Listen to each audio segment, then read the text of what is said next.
sœurs, membres du jury, distingués invités à vos titres et qualités, chers camarades, compagnons d'élite, bonjour.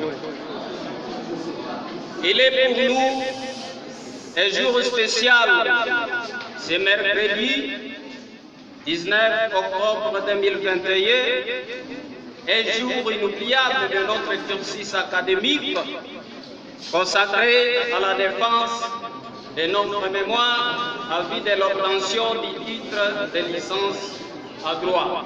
Monsieur le Président du jury, notre travail est porté sur les sujets, les massacres commis par les ADF Finalu à Béni, qualification et responsabilité pénale.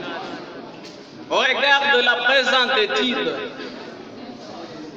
il tient de donner un aperçu pénal des massacres commis à Béni, moyennant une qualification précise.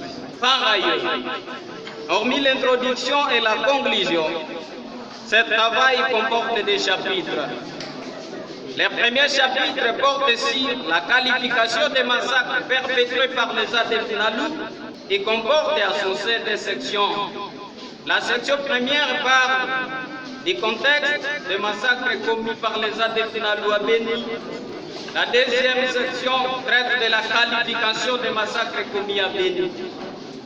Le second chapitre, quant à lui, traite de la problématique d'établissement de la responsabilité pénale et juridiction compétente qui compte aussi des sections à ce tour. La première section parle de la responsabilité pénale individuelle des personnes ayant commis les massacres à Béni. La section deuxième va parler des tribunaux compétents. Quel tribunal serait-il compétent de statuer sur les massacres commis à Béni? Vous épargnant de beaucoup de littérature, comme vous venez de le dire, monsieur le président du jury, en vertu de notre thématique, comme nous l'avons dit tantôt, que nous avons voulu donner une qualification précise des massacres commis à Béni. Cette qualification ne va pas venir à l'heure. Étant dans un pays comme la République démocratique du Congo, où il y a des lois. C'est pourquoi, en lisant ce qui nous ont précédé à parler des massacres de Béni, en lisant les lois de la République, précisément les décrets du 30 janvier 1940, tel que modifié et complété par la loi numéro 15/022 du 31 décembre 2015 portant code pénal congolais, dans ses articles 221. Nos analyses sur terrain nous ont ramené à comprendre que ces massacres commis à Béni par les ADF Finalu violeraient cette disposition. Nous sommes allés trop loin. En lisant même sur le plan international les statuts de Rome. En lisant les statuts de Rome, oui, sur la CPI, dans ces dispositions 5 et 6, nous nous sommes retrouvés sur ce qui s'est passé à Béni. L'article 5 du statut de Rome du 17 juillet 1998, tel que ratifié par la République démocratique du Congo, notre cher pays, le 30 mars 2002 est entré à vigueur le 1er juillet 2002, nous ont renseigné. Cet article 5 donne les infractions de la Cour pénale internationale est compétent de juger. Et l'article 6 détaille qu'est ce qu'on appelle l'infraction de génocide. C'est pourquoi, comme je vous ai dit tantôt, que conformément au texte, les gants de la République démocratique du Congo, L'article 221 de la Constitution, plutôt du Code pénal congolais en vigueur, parle de génocide. Et nos analyses, comme vous allez les constater dans notre travail, nous avons donné la complicité passive de l'arme des forces armées de la République démocratique du Congo et FARDC. Nous avons aussi détaillé la participation, plutôt la complicité active, où les forces armées de la République démocratique du Congo seraient en train de participer dans les massacres à Béni. On n'est pas allé trop loin, puisque le travail est là. Nous sommes allés aussi analyser le tribunal compétent à statuer sur ces massacres. C'est pourquoi, arrivé à ce niveau, nous nous sommes dit qu'il est d'attribuer de la souveraineté de l'État de juger tous les crimes qui se sont commis sur l'étendue de ce territoire. Et nous avons conclu à 10 ans, conformément au Code judiciaire militaire, conformément à la loi organique de 2013 portant organisation et fonctionnement des juridictions de l'ordre judiciaire. Et les juges congolais seraient compétents de juger ces crimes. Mais au moins comme perspective d'avenir, puisque nous en avons connu comme fils du tiroir, insistant comment la cour militaire opérationnelle et à Béni était en train de statuer sur ces massacres, sur certains auteurs qui ont été présumés, sur certaines personnes qui ont été présumées auteurs de ces massacres. Nous avons dit, même si ces juges congolais devaient connaître ces massacres, on doit avoir une précision sur sa personne, que celui-là aura de l'impartialité à juger ce crime. Mais aussi, comme ces massacres commis à Béni par leur mode opératoire reflètent que ces massacres par leur qualification toucheraient les statuts de Rome qui a mis la Cour pénale internationale qui a créé la Cour pénale internationale, c'est-à-dire la Cour pénale internationale doit aussi prêter regard sur ces juges congolais qui vont statuer sur ces massacres, en vue de venir intervenir lorsque les juges congolais n'ont pas tellement été impartial à statuer sur ces massacres.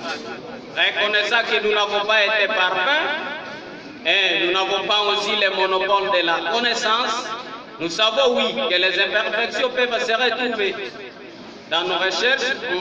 Par exemple, quelqu'un qui veut nous lire peut constater certaines choses, soit de la manière de la qualification, soit de la manière où nous avons rédigé notre travail. Nous nous soumettrons par devant votre auguste jury à demander à ce que vos suggestions, vos conseils et vos questions dans le cadre de ce travail soient les bienvenus. Je vous remercie.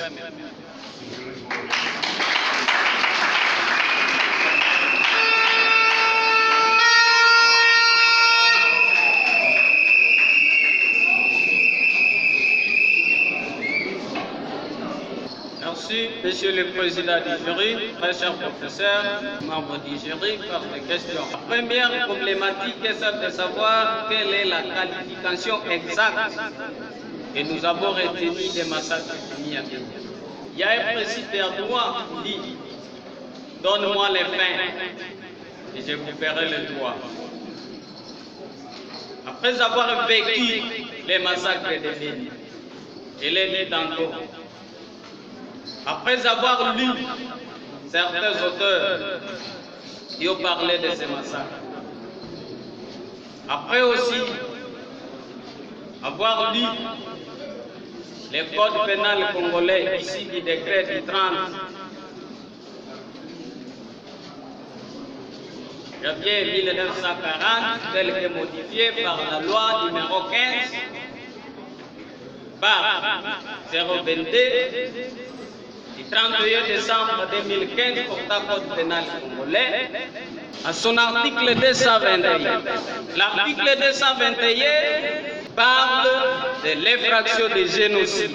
Cet article dispose de ce qui suit. Si vous pouvez me le permettre de lire, pour éclaircir la problématique.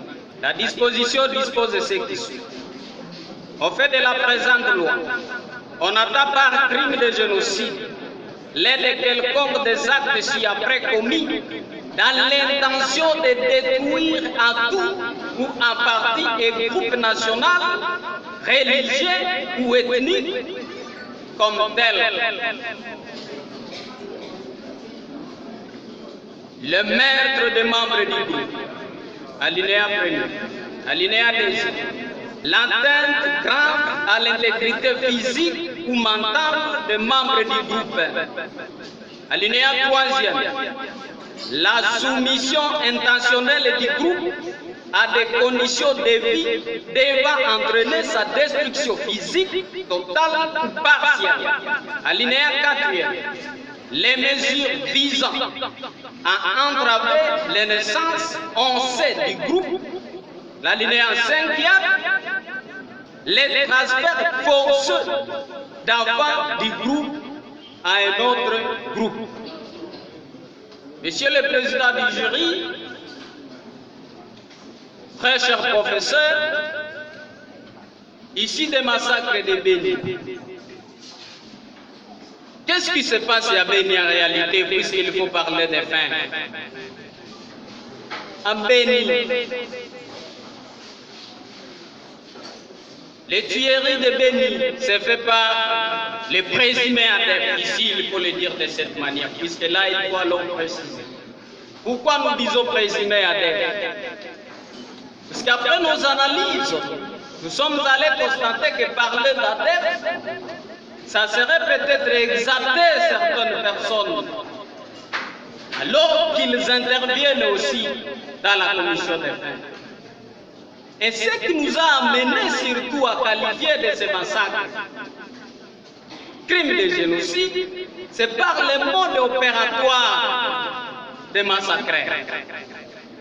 Et cela est basé sur son intention, puisque les fractions de génocide reflètent un secteur dans la personne qui est en train de commettre les meurtres, puisque le génocide est constitué ici d'autres infractions, et aussi qui doivent être condamnés par la loi pénale, par exemple l'assassinat qui est prévu dans le code pénal à partir de l'article 44. Les homicides prétérintentionnels et consorts. Alors les meurtres, c'est notre objectif. Alors l'intention de la personne qui est en train de commettre les meurtres, c'est ce qui nous préoccupe. Pourquoi nous disons cela? Dans les massacres de Béni, les tueurs, dans leur mode opératoire, s'ils racontent une autre personne qui n'est pas Mounane, par exemple, il y a un cas ici récemment, ce qui s'est passé à Béni lorsqu'on a brûlé même les véhicules. Une maman qui a pleuré aux éclats. Oh, qu'est-ce qui m'a amené de venir ici chez les Banandés? Si je n'étais pas venu ici, je ne devais pas mourir. Et le massacreur va s'étonner de dire que tu n'es pas Mounane.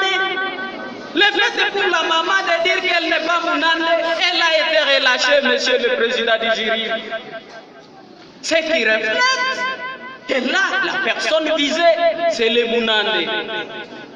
Et c'est le groupe ethnique que nous visons. Pour ce qui concerne la deuxième problématique, comme vous n'avez pas voulu à ce que nous puissions aller en profondeur, quelles sont les juridictions compétentes? Nous l'avons dit, il y a un principe aussi à droit qui dit qu'il est de l'attribut de chaque État, c'est un attribut de la souveraineté, qui donne la compétence à chaque État de connaître les crimes qui ont été commis sur l'étendue du territoire national. Ces massacres commis à Béni, c'est la République démocratique du Congo, dans la province du Nord Kivu, à territoire de Béni, qui fait une partie du territoire congolais. Ici, en vertu de ce principe, les cours et tribunaux congolais, nous l'avons dit tantôt, que ces cours et tribunaux sont compétents. Nous avons dit aussi qu'il y a certains cas qui peuvent être même commis à l'étranger, mais si ça touche la souveraineté de l'État congolais, par exemple le cas de la contrefaçon, les cours et tribunaux juges congolais peuvent juger cette personne, même s'il a commis l'infraction à l'étranger. Pour ce qui concerne la troisième question, la base légale dans le cadre de la qualification. Nous l'avons dit déjà, quand nous avons cité l'article 221 de la loi numéro 15/022 du 31 décembre 2015 portant code pénal congolais, c'est une base légale. La loi de 2000, la loi numéro 15/022 plutôt du 31 décembre 2015. Ça va? Les massacres sont déroulés en quelle année? Les massacres? Les massacres qui se sont déroulés à Bénin, ça date d'ailleurs les quinquennats de notre travail. Nous avons dit que nous allons travailler sur les quinquennats de 2014 à 2021. La loi est de quelle année? La loi est de 2015. Ok. Les faits sur lesquels vous avez travaillé remontent à 2014. Oui. Donc la loi de 2015 va s'appliquer au fait de 2014. La loi de 2015 va s'appliquer au fait de 2014. Il nous est important de souligner une chose, que ce n'est pas seulement les codes congolais que nous avons cités. Nous avons aussi cité les statuts de Rome, qui datent... Ah oui, c'est ça. J'ai pris acte. Alors moi, ma problématique résidait dans le sens que, à partir de, vous savez vous-même, la loi de 2015 portant code pénal militaire, qui a supprimé le chapitre 5 et l'article 207, prévoyait que ces crimes, ces crimes de... Oui, voilà. Voilà. Monsieur le Président, plus en charge étudiant et puis cette question de curiosité. Béni, c'est dans quelle province? Béni, c'est dans la province du Nord Kivu. Territoire. Il y a Béni-Ville et territoire.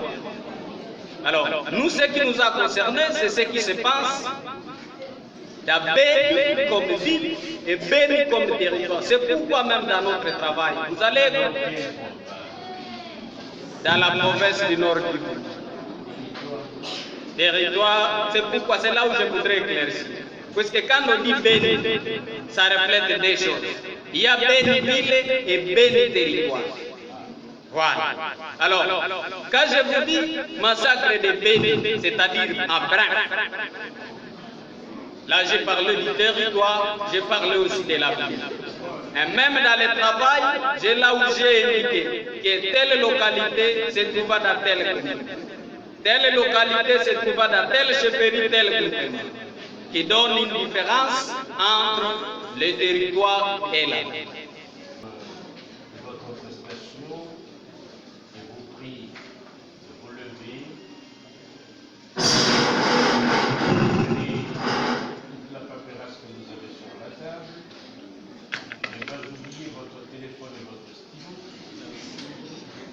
De marcher vers la porte. Agnès Mutombo-Kazel.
il nous a été question ici de donner une qualification précise sur les massacres commis à Beni. Donc donner une qualification des massacres commis à Beni par les présumés ADF NALU a été notre objectif dans le cadre de notre travail qui a porté sur le sujet les massacres commis à Beni, qualification et responsabilité pénale. Oui, cette problématique nous a amené à lire beaucoup des auteurs et le travail qui a été structuré à des chapitres. Le premier chapitre qui nous a permis de donner une qualification précise conformément à la loi numéro 015/022 du 31 décembre 2015 portant code pénal congolais et aussi conformément à l'article 6 ici du statut de Rome du 17 juillet 1998 tel que ratifié par la République démocratique du Congo le 30 mars 2002 et entré en vigueur le 1er juillet 2002. Dans cette problématique, nous avons expliqué au jury, comme fils de Beni, que le massacre commis à Beni est qualifié de génocide et la complicité de l'armée par leur passivité en cas d'intervenir lorsqu'il y a des tueries, pendant que même ils ont été alertés avant que les tueries se passent, ils arrivent 2 jours ou soit 3 jours après, en attendant, et leur rôle, ils viennent compter les corps, c'est combien de personnes sont décédées et retourner. Alors, ça confirme une complicité de l'armée dans le sens pensif. Nous avons même donné dans notre travail des précisions dans le cadre de la complicité pratique de notre forces armées de la République démocratique du Congo.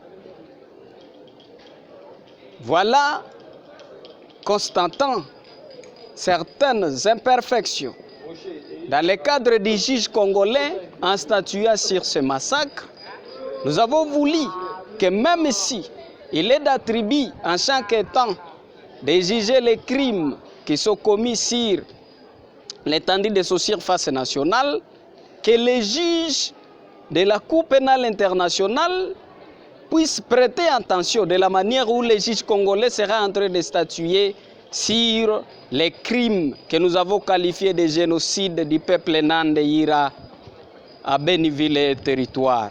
Car, après avoir vécu ce qui s'est passé dans des audiences en cas de la Cour militaire opérationnelle à Beni, nous avons constaté que les juges, dans son chef, il y avait des imperfections sur l'impartialité des juges et sur tas d'autres choses qui prouvaient l'irrégularité de la procédure.